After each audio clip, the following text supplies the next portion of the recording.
So in this video, I'm going to show you how to do the print and cut adjust on the VG4 Solvent Printer.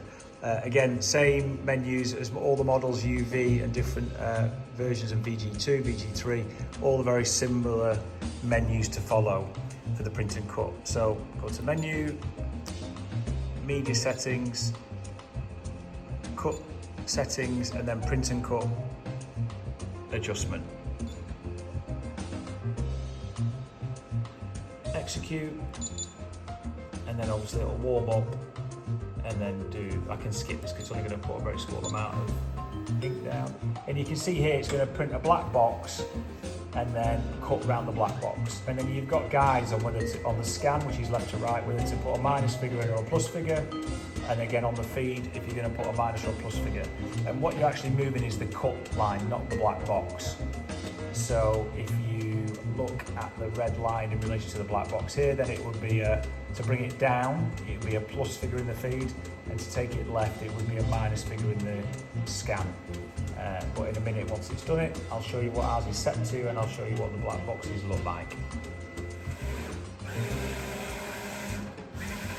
Now it's just printing a black box on the far left and on the far right. So it's always advisable really to use a full width roll when you're doing this, because then it gets a better average over the width of the printer.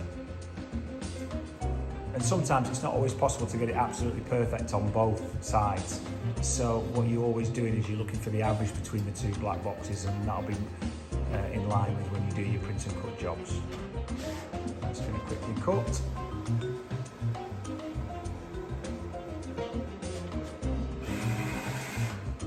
Once it's flipping forward, you can lift the window, and then you just weed out the black boxes.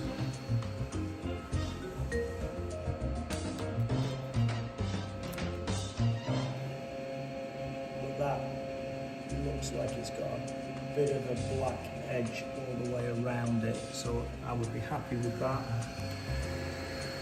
And on this side, it looks there's a little bit more black on the left side, so I would move the scan cut to the left, which would be a minus figure. So then when you come here, you can see you've got the feed figure, which is currently set to -5, and then the scan. So again, I'm going to go minus on there. So I'm going to put that back to 0, save it, and then execute it again. Put the lid down, and then we'll see what adjustment that's made to my test run. And again, it may have moved it too far, so I may end up moving it back and then getting an average between the two black boxes. So it's redone the print and cut. So that was the first one. It's the second one, which is better. I think some of the darkness you can see is just the shadow of the vinyl because of the camera that I'm using. Again, on this side, left side, that was the first one, and that's the second one. So again, that looks pretty even across the two boxes. So once you're happy with that, then just save it, and then you can just hit home, and then that's how you do the print and cut adjust.